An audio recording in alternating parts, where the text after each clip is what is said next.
Assalamu alaikum and a very good day to all of you. Thank you for joining the Halal in Travel Global Summit hosted by CrescentRating. Today, we are going to talk about the current landscape of halal industry. What are the barriers to growth and the opportunities? How countries like Malaysia and Bosnia-Herzegovina play key roles in developing the halal ecosystem. To discuss all that today, I have two key stakeholders, one from Bosnia and one from Malaysia with me. Dino Selimovic, Senior Advisor to the Minister of Foreign Affairs of Bosnia and Herzegovina, and Nizan bin Nordin, Director General of Islamic Tourism Center, Malaysia. Gentlemen, how are you doing today? Hi. I'm good, thank you. Fine. How is the weather? How is the weather in Bosnia these days? Bosnia is the most beautiful during spring, so I encourage everyone who hasn't visited Bosnia and Herzegovina to visit it during spring, but also summer. It's nice. Great. I have been to Bosnia many times. I really tell people to visit Bosnia, and I really have enjoyed traveling through Bosnia. I traveled from Mostar to. I drove from Mostar to Sarajevo along the river. Forget the name. Neretva. Yes. Long time ago, like 10 years ago, maybe. And Nizran, how are you doing? I'm, of course, here in Malaysia sometimes, and in Singapore. I'm sure where you are is we share the similar weather with you here in Malaysia. Okay, great. So we're going to, the discussion today is going to see how, you both, Bosnia and also Malaysia, located at, key as key players in the halal industry. Bosnia, as a key player in the European context, and Malaysia also Asian and also global context. So we're going to, I just want to get your views on, how Malaysia and Bosnia are playing your roles in developing the halal ecosystem. Maybe I can start with Dino. Dino, your thoughts on before we go into the role that that Bosnia is playing, especially in the European context, how has the halal space evolved during the last 10, 15 years in Bosnia? Bosnia and Herzegovina is being positioned as one of the key locations in Europe, specifically when it comes to halal ecosystem in general and halal sector, halal industry, mostly because it is the only country in Europe which has predominantly Muslim population, but also being in a vibrant, multicultural, multi-faith country such as Bosnia and Herzegovina is. And we are seeing a rise in interest when it comes to halal products and services in two streamlines, let's say. One is when it comes to Bosnians demanding and looking for halal certified products and services, namely food. And the other one is having a lot of tourists coming into Bosnia and Herzegovina looking for halal friendly or halal certified hotels, restaurants, and also products that they want to buy and take with them.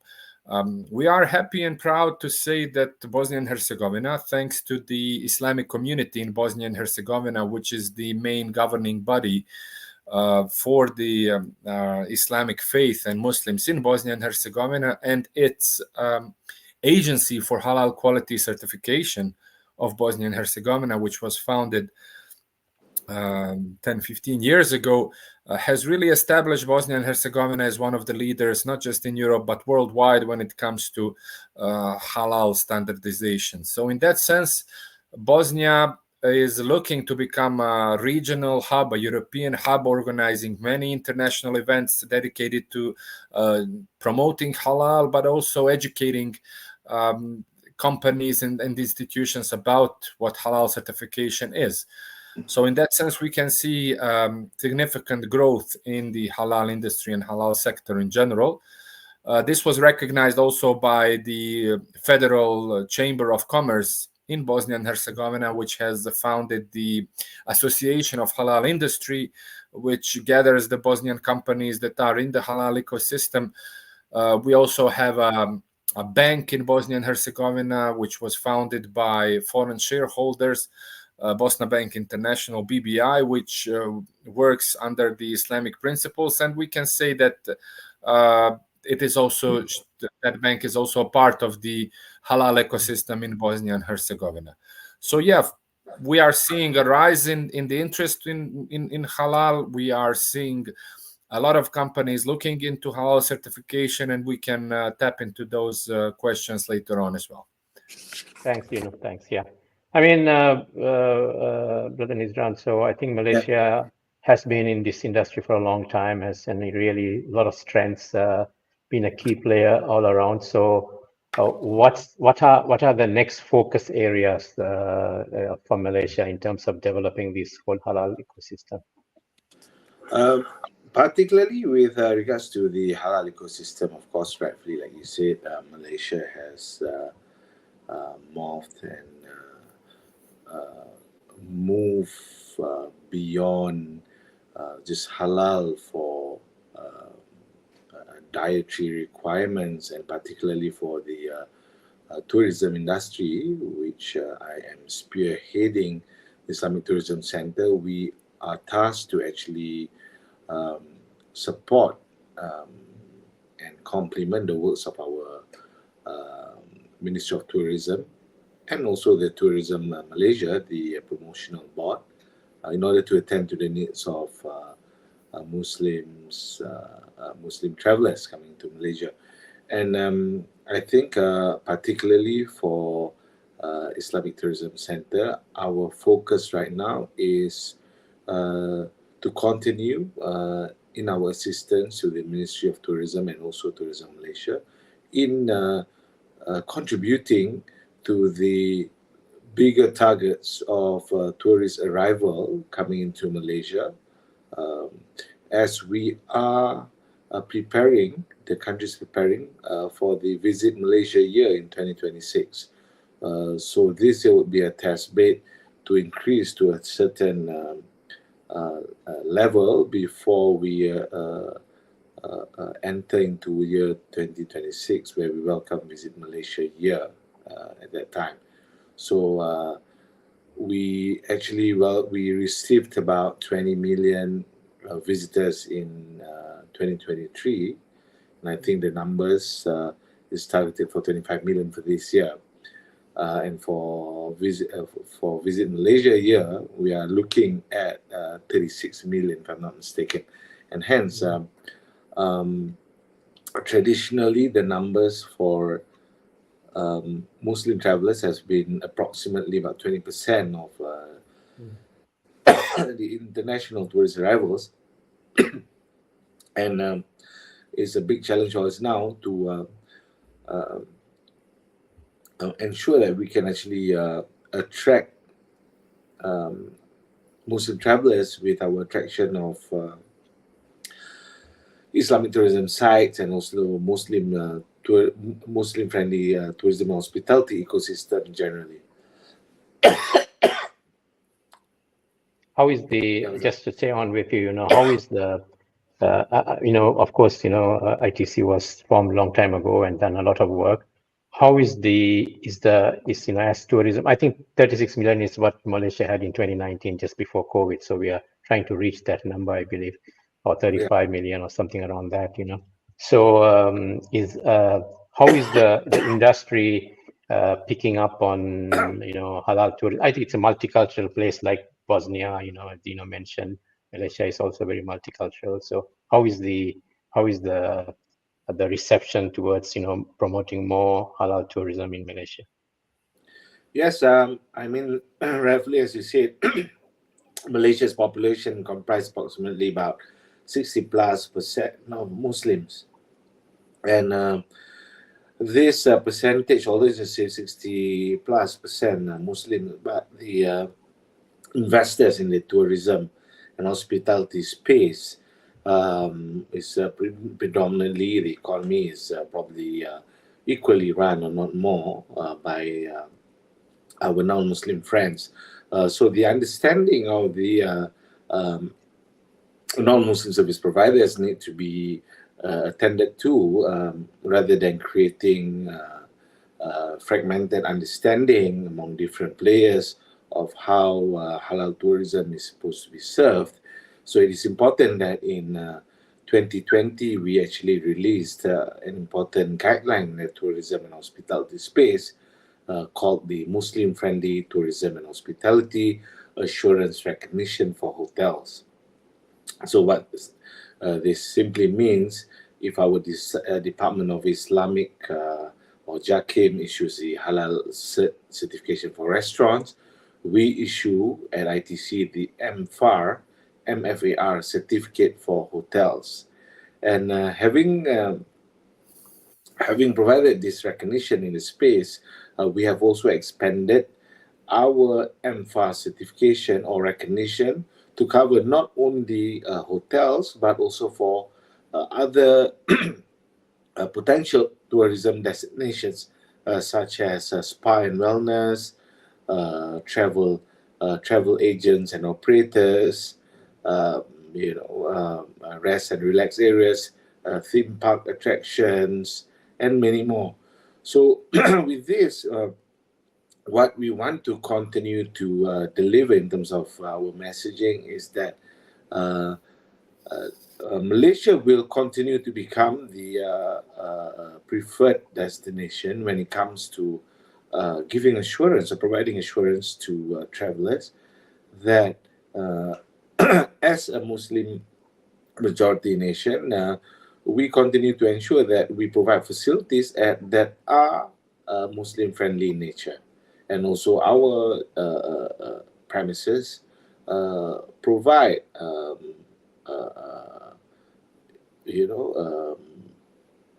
not only restaurants with halal certified restaurants, but also at least a repository of information on nearby halal restaurants.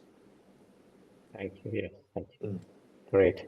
Dino, we'll go back to our overall halal industry, halal ecosystem discussion. Bosnia is in Europe, How does Bosnia, there are a lot of misunderstandings of, halal and halal industry in Europe. How does Bosnia play a role in raising awareness of halal and, raising awareness of the halal standards as part of your European mandate, if I may call it that way?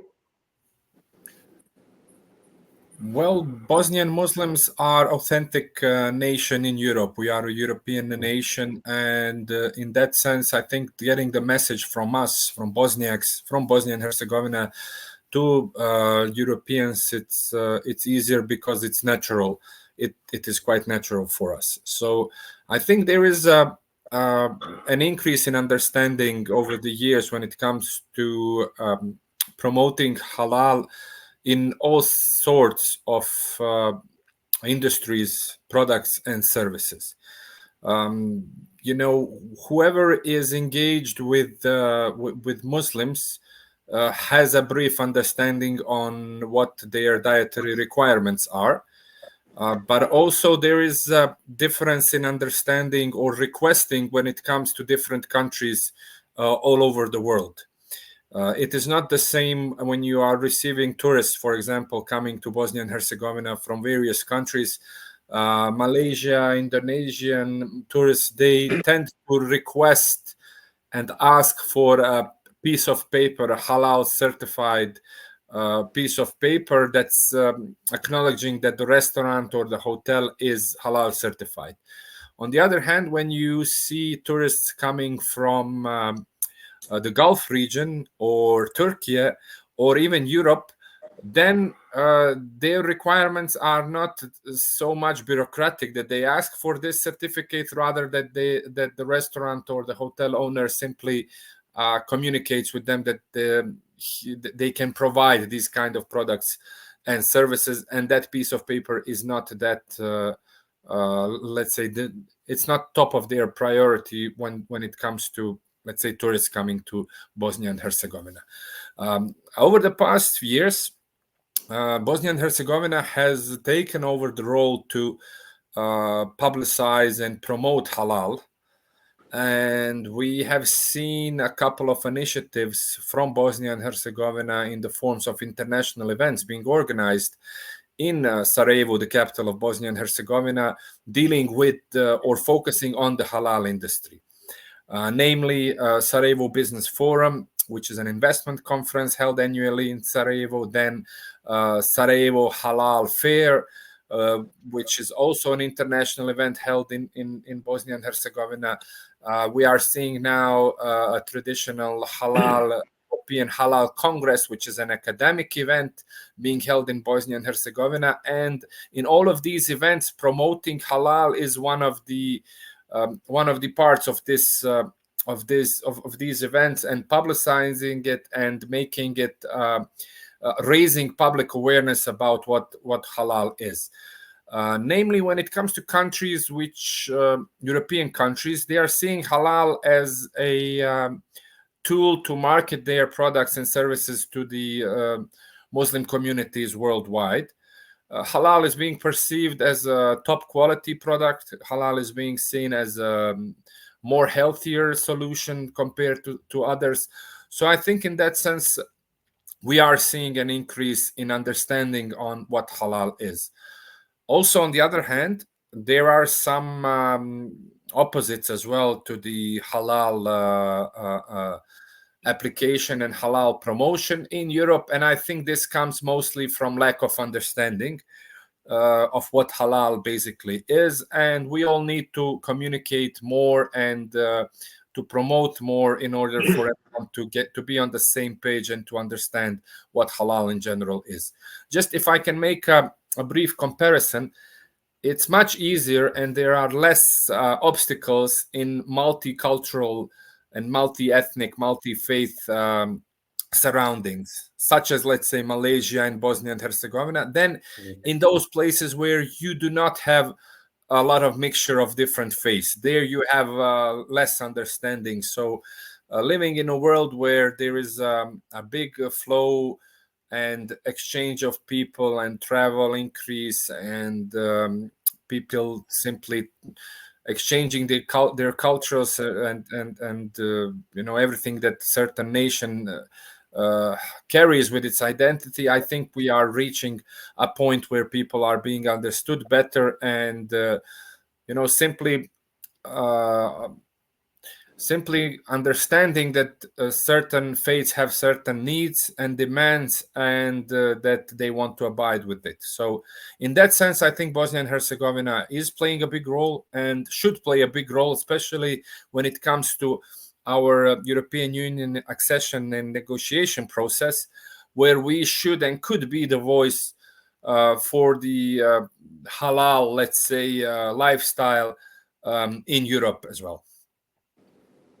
Staying with you, Dino. So, I mean, you know, apart from standardization and things like that, I know that Bosnia has been involved for a long time. I have had discussions with the agency since a long time. What are the key sort of products and services in the halal sector that Bosnia is sort of focusing on in terms of, you know, both for the local market, but also mainly for the, you know, export markets? Well, number one is food. Food products are the number one halal certified products in Bosnia and Herzegovina. And I think we have over 10,000 products which are halal certified from various producers in Bosnia and Herzegovina. Then the second is tourism, restaurants and hotels, which some of them enter the halal certification process. Some of them simply just put up the halal certificates of their suppliers to convince the consumers that their products and services are halal certified. We are seeing an increase in interest for the cosmetics, although Bosnia and Herzegovina is not, let's say, a big producer in the cosmetics industry, and also pharmaceuticals, which we could see an increase of halal certified products in the future soon. So, you know, just to sum it up, food, food and beverages, tourism, and cosmetics and pharmaceuticals in general. Not very different from Malaysia, I think, Brother Nizran. We are also probably Malaysia is also pretty strong in the cosmetics and also in the medical halal medical products as well, I think. Just I want to sort of focus a little bit on we are we are bombarded with AI and innovation and technology and all that. So how is the Brother Nizran, how is the entrepreneurship startup ecosystem evolving in the halal lifestyle space, and how is ITC sort of encouraging, especially in halal tourism, for entrepreneurs and innovators and startups? All right. I was from a technology background myself. I've run an information technology company for at least 13 years. And in one of our attempts to actually invest into tech startups, I've seen the Malaysian technology space, particularly not just the government sector but the private sector as well, embracing every 10 years there's always a new theme of technology that somehow surfaces in the market. And this time around, like you rightfully said, focus is on AI, and therefore I think there is opportunity in the space for tech startups to actually look at leveraging this and what the government sector of industry has got to offer. And particularly, I would like to draw the attention at with ICC or what we do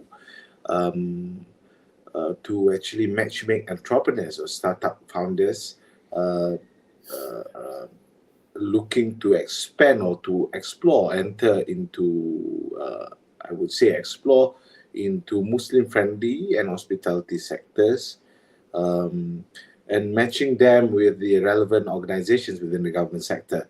And we do this through our program called the Islamic Tourism Entrepreneurial and Leadership Seminar, or short for ITELS, where in this program, it plays a crucial role in the process of matchmaking with the relevant government agency that could provide this funding, whether in the form of grants or investment in early stage startup or via venture capital investment. And it is during this sort of program we invite banks or government bodies like the Malaysian Digital Economic Corporation, or MDEC, and other entities to present their programs designed to help entrepreneurs implement their innovative ideas. And Malaysia is not short of these government bodies, since the multimedia super corridor was first launched in the 90s, and over 2 or 3 decades now that we have seen the ecosystem being able to address everything from ideation stage right to early startup to mezzanine financing, even for later stage growth, where we have quite a vibrant ecosystem venture capital investors. So our role is to facilitate introduction, I would say, matchmaking or referral to some of these organizations that could partake. Although there have been interest of late, I've been receiving invitation to consider, participating in their tourism clusters. Well, I suppose it's actually to attract tech startups to look into investing or ideas in the tourism and hospitality space. How is the investment landscape on halal industry in general, but also in the startup ecosystem? Is there a evolving halal industry startup ecosystem? There are maybe fintech companies who are coming up, Islamic fintech or other kind of startups propping up in Bosnia, Herzegovina. Well, halal startups are not per se seen as a specific startups to invest in. There are many government initiatives and projects from the state level to the entity level to the cantonal level where various levels of government have different incentives, funds, and innovation schemes for companies to introduce solutions, to introduce new products, to employ new people. And that is where the government comes in and steps in to support these kinds of initiatives. We are not discriminating against anyone, so halal in that sense is not being let's say promoted per se that there are investments to be put into the halal industry, but rather, let's say, through some subsidizing of halal certification can be done. And we are not seeing, to be honest, a great deal of startups coming up in the halal sector. This is because Bosnia and Herzegovina is in Southeast Europe, and being a European country, the demand for halal is, let's say, limited. It's not that high. So in that sense, the companies or the startups or youngsters who have ideas to start a company, they adjust to the demands of the market in general. But we are seeing different information technology initiatives. We have a national alliance of all of the IT companies. Our IT industry is rather strong and developed. It's working quite a lot for clients all over the world. And we are seeing some developments when it comes to artificial intelligence as well, with an institute being set up. And I see Bosnia and Herzegovina as a potential partner in the ICT sector to connect with, let's say, Malaysian or any other companies in developing various solutions and products and apps specifically for the halal industry. Bosnian Agency for Halal Quality Certification has produced an app where you called Halal Bazaar. I think they have introduced it and promoted it worldwide, which is a concept good, I think, to be implemented anywhere in the world, where you take your phone and basically scan the barcode of a product, and the barcode or the app tells you if the product has been halal certified or not. So living in Europe, for people looking for halal certified products, I think this would ease their shopping habits quite significantly, rather than introducing this kind of solution to a predominantly Muslim country where you do not have any doubts and you would expect that all products are already halal certified. What we need to do altogether, I think, is to foster partnerships between governments, private sector, educational institutions to drive research and development, and to create strategic industry alliances between halal certifying bodies and producers and retailers, simply to streamline these processes and to innovate the collaboration that needs to be standardized.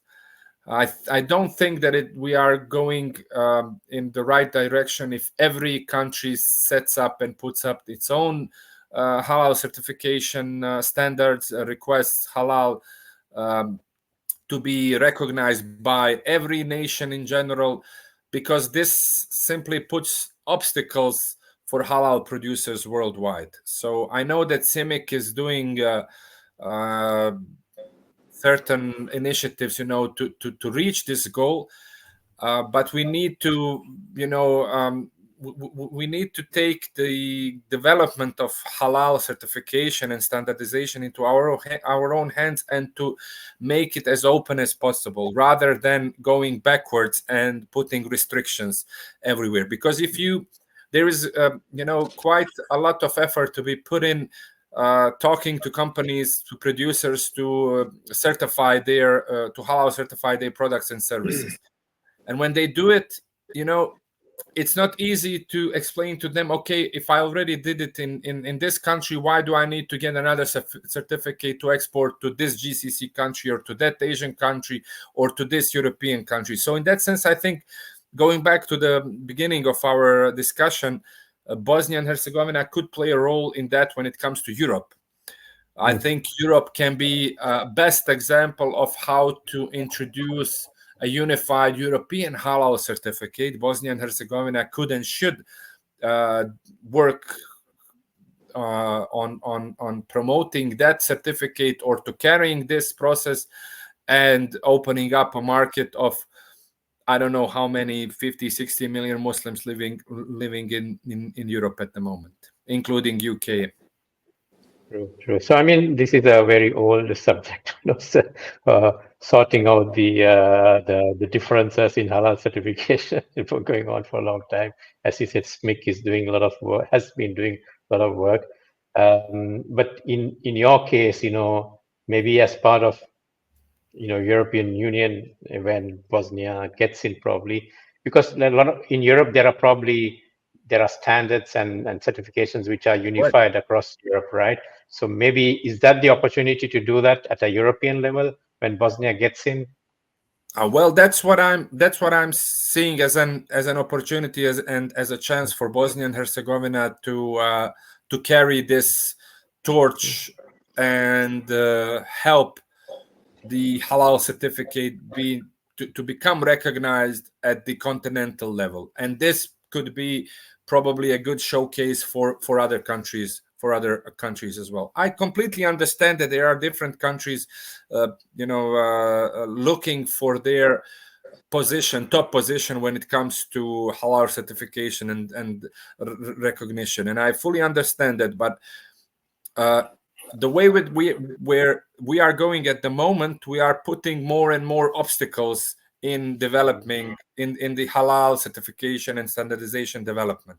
I think we need to go the other way around. So that's the idea that I have, or that we have, and hopefully when these chapters come into when are opened during the negotiation process of Bosnia and Herzegovina with the European Union, with the support of the let's say Islamic countries, we can introduce this topic and see if we can reach a solution, which is beneficial for all, for the European Union and for the Muslim community living in it. Yeah, I wish that happens sooner than later. So going back to halal tourism with Nizan, what are the because halal tourism has been something that, of course, in Malaysia it's not something new.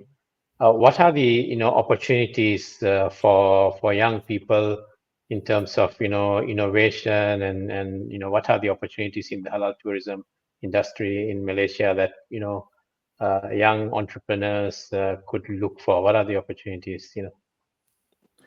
Okay, it's a very interesting question, Fazal. And looking at it, of course, for the young generation looking at innovation, ideas are dime a dozen, as the saying goes. Yeah. But it's worth to tap into the pool of ideas that the younger generation may have, which could help to spur further the growth of the halal tourism, or I would say Muslim-friendly tourism sector. Like was earlier mentioned by Dino about, there's just too many fragmented guidelines across different countries for halal. What more with regards to Muslim-friendly tourism and hospitality? We are seeing the rise in multiple jurisdictions over many countries also launching their own guidelines when it comes to Muslim-friendly tourism, or even halal tourism for that matter. So in order to avoid such confusion, I think one area with technology is to address this particular issue that manifests in several ways. Inconsistency in offerings. Without clear and standardized guidelines, service providers develop offerings based on varied interpretations of what Muslim-friendly tourism is. This will continue to lead to a fragmented market where the quality and authenticity of services vary greatly and diminishing consumer trust. So if you go to one country to another, it creates more and more confusion. And with technology also, it helps to address inequality and infrastructure deficiencies where the absence of a set of standard for MFTH results in lack of quality of products, services, and infrastructure. And of course, it also can become a hindrance to market expansion. So if we look at technology in addressing some of these deficiencies, I think if the younger generation or interested segment of a group would like to explore opportunities in the tech space, if they can look at identifying ideas or solutions that can address some of these problems in the market, then I think we've got something good going for the younger generation. And of course, the younger generation can also look at how they can, work with entities like ITC to identify how we can leverage on some of already available products in the market space, whether it's fintech or halal-related applications, and look how it can build applications that can sit on top of what have been built, whether in the fintech or halal tourism space. So I think, like I said, ideas are dime a dozen. So I think we are here to actually encourage the younger generation to help us solve some of these real life problems that we face. What are the what are the investment opportunities if somebody is interested in investing in Bosnia? What are the investment opportunities? Where do you think is really that you require investors looking at Bosnia?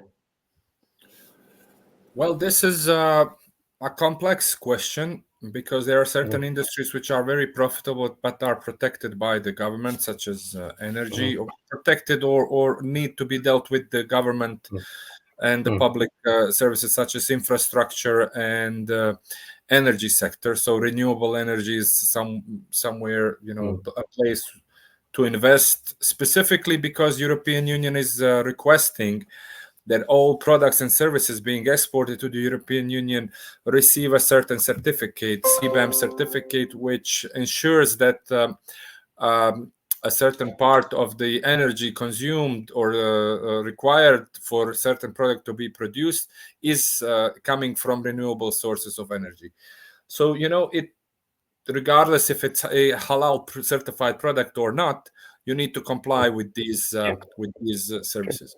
The other area of investment is tourism, since we are talking about that, and your entire conference and event in Singapore is about that.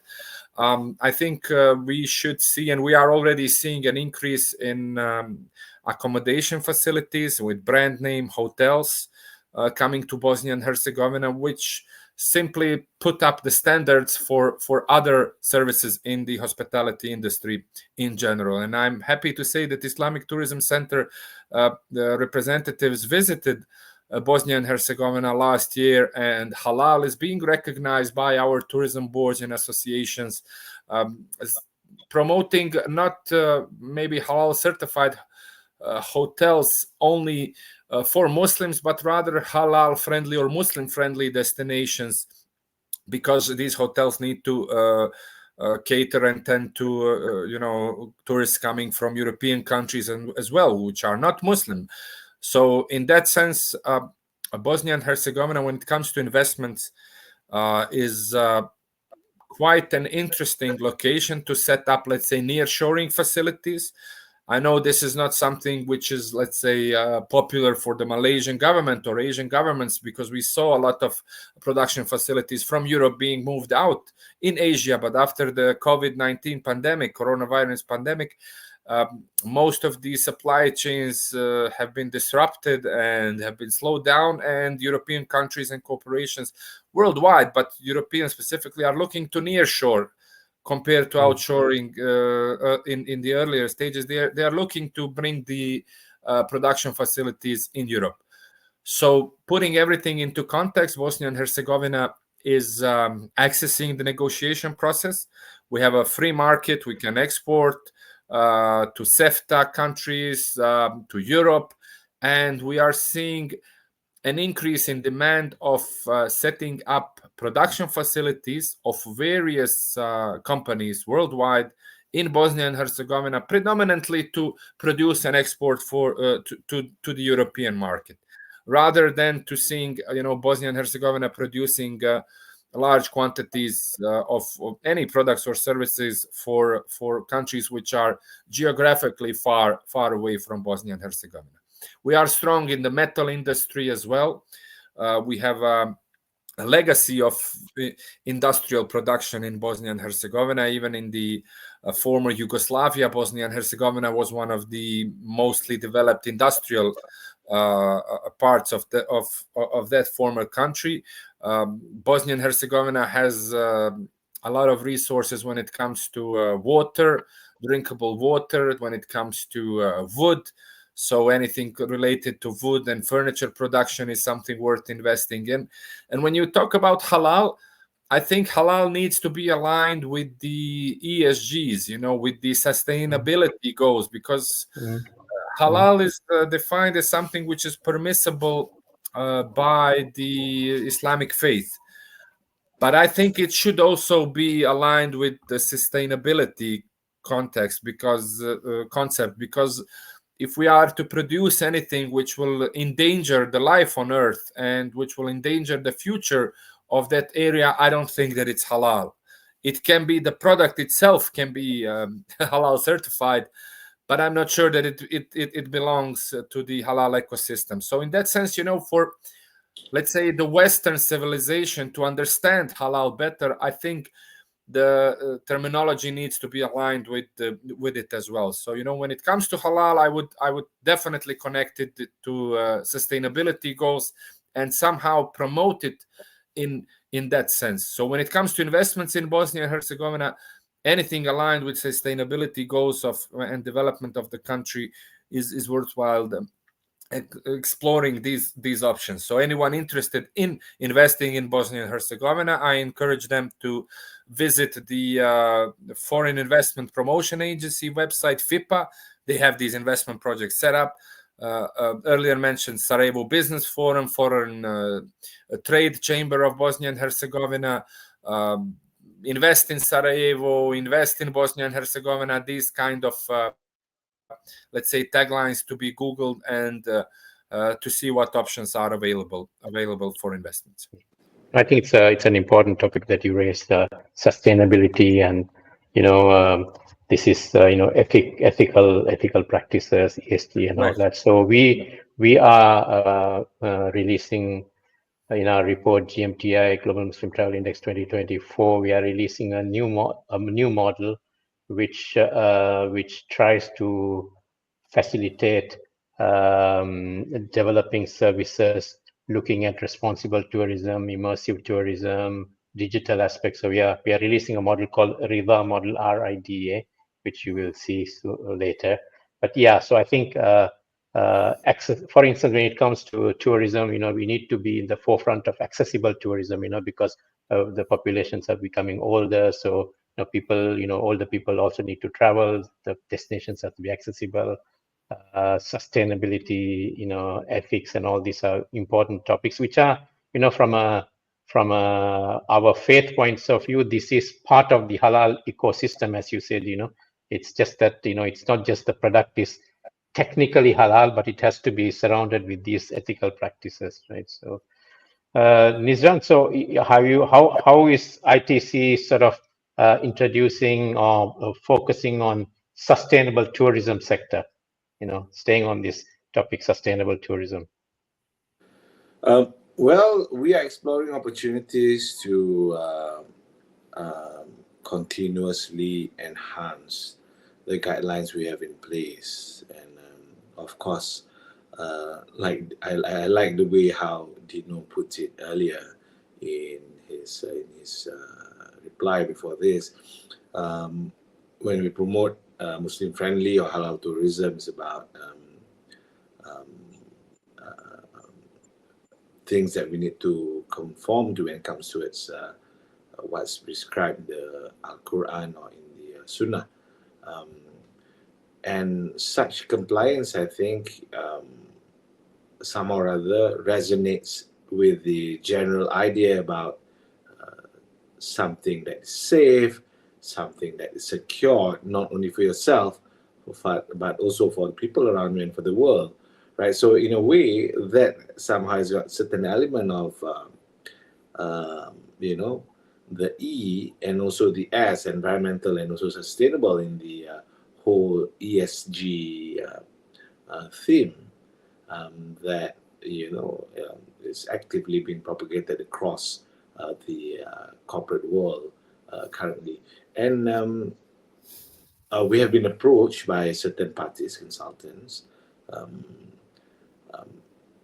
these high-profile consultants, to look at how to improve our guidelines to incorporate the sustainable, the ESG element in our existing guidelines. And I do not discount the fact that we would probably look to start introducing this, so that our subscribers to our programs, participants to our programs, can enjoy the benefit of being part of a global scale initiative that could in turn benefit them and become their marketing tool in promoting their products and services. Okay, so I think we're coming to about 10, 12 minutes more. I want you, both of you, to be salesmen for the destination for the tourists. Dino, Bosnia, tell us, why should I visit? I have visited, of course, many times. Why should somebody who has not visited Bosnia visit Bosnia? I'm taking into consideration also that Bosnia has so much of Islamic heritage, Islamic history as well. People want to reconnect with those things, of course, apart from the architecture, the food, and all that. Tell us about Bosnia, Dino. Why should somebody come to Bosnia? Yes, thank you for this question. So I need to be a very good salesman, as you said. Bosnia and Herzegovina is a European country in the heart of Europe. It's located in the Balkan Peninsula, and the one coming to Bosnia and Herzegovina can experience not just the Islamic architecture and the Muslim heritage, which is present here for several, 6, 7 centuries, but also a mixture of Islamic and Orthodox and Catholic and Jewish faiths, European heritage. So someone looking into a country which is very rich with history and cultural heritage, looking to visit places which are historically significant, then I would definitely encourage someone to come and visit. Apart from the food and the architecture and the experience that one can have, I would like to say that the best thing that Bosnia and Herzegovina can offer are Bosnian people. I think anyone coming in Bosnia and Herzegovina as a tourist feels, first of all, very safe, feels very welcome, where people are very hospitable. Everyone will help you find your way around, and you really tend to leave Bosnia and Herzegovina enriched with a specific experience that Bosnia and Herzegovina can offer. When it comes to the locations of visiting in Bosnia and Herzegovina, of course, one should visit the capital of Bosnia and Herzegovina, Sarajevo. There is a a very good website online called visitsarajevo.ba, which is the official website of the Sarajevo Canton Sarajevo Tourism Board, where you can see all of the locations and heritage and interesting points to look into. Then going further or across the country, some of the cities that one should visit are Mostar, Travnik, Banja Luka, Bihać, Stolac, Trebinje, Tuzla, Zenica, Bijeljina. I might forget a certain city, so anyone from Bosnia listening to this will probably comment and say, why didn't you mention this or that? So if you are looking for a central location to see what Bosnia and Herzegovina can offer, I would suggest going to discoverbnh.com, a new website where you can find brief presentations on all of these locations across the country. Bosnia is very beautiful when it comes to nature. You can go hiking, go up the mountains. If someone likes winter sports, I'm not sure Malaysians how you guys are good at skiing, but You don't ski. yeah, but you can come to Bosnia to learn. So when you go back, you can say that you have learned how to ski. But all jokes aside, really thanks to many of our hardworking tourism workers and our tourism industry over the past years, and in collaboration with the government bodies and institutions and other international partners, there is really a lot of digital data available online. You just Google visit Bosnia, visit Sarajevo, and you will find so many beautiful videos and pictures. And all of these tourists, with these social media platforms coming and putting up their content online, I think they are doing the best job in promoting Bosnia and Herzegovina. So I would definitely encourage everyone to come and visit Bosnia and Herzegovina. Many countries don't need a visa to enter. We are aligning with the European Union's foreign visas policy as well. So if you are looking to visit Europe, if you have Schengen visa, you can visit Bosnia and Herzegovina regardlessly. I know that this is not a situation for Malaysian tourists, but probably you will have, we are having viewers from all over the world. So we are working on opening up the country to anyone interested in coming. And we have a saying, if you are coming in goodwill, you are always welcome to Sarajevo and to Bosnia and Herzegovina. So hope to see you all in my beautiful country. Thanks, Dino. I have been there, and I definitely encourage people to. Actually, there are a few destinations I consistently say that people should visit, and one of them is Bosnia, actually. Thank you, Fazal. Nizan, do a sales pitch on Malaysia. Well, after listening to Bosnia, it's going to be a tough one, but let me start. Malaysia, coming to VMY 2026, it makes me think after entering into the industry to really look, what do we really look out for in our travels, right? But in one aspect, I always consider my travel destinations looking for places where I feel welcomed, where I feel safe, where I can just shut down and just enjoy, right? And I think having traveled the world, and I think one thing particularly for Malaysia is like, now, whilst I promote ITC, promoting Muslim-friendly tourism, whilst there is opportunity for those looking out for Muslim-friendly tourism and hospitality segment, I think for the universal traveler, there is a bigger appeal to what Malaysia has got to offer at large when it comes to its leisure travel.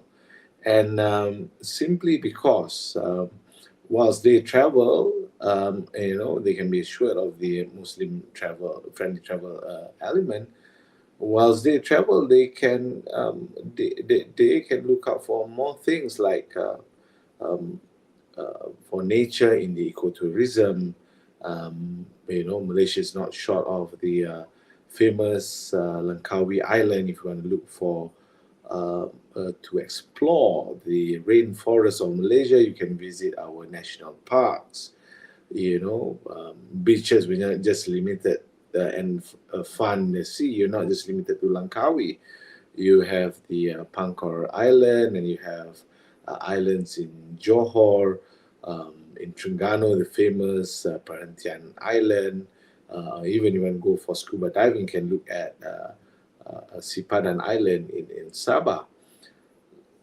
So it serves for the needs of different travelers looking at different sort of experience, and it cuts across different category of travelers, whether they are solo travelers, whether they are traveling with family, or whether it's just women travelers. As you know, Malaysia has been last year won in the Halal Travel for the best women destination country for OIC segment, and I think true enough, one thing, if you want to feel welcome, you want to feel safe,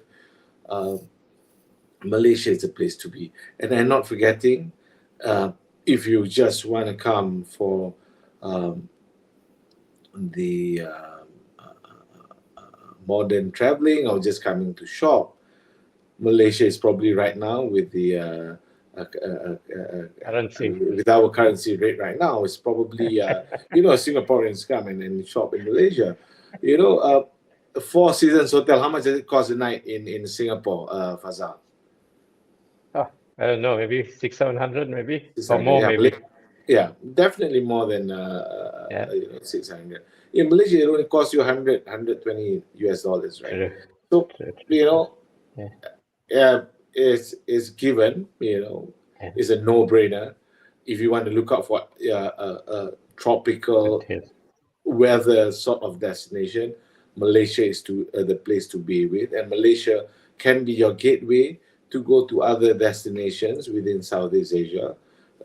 Come and park yourself for a week in Malaysia to do your beach holidays and your shopping and stuff.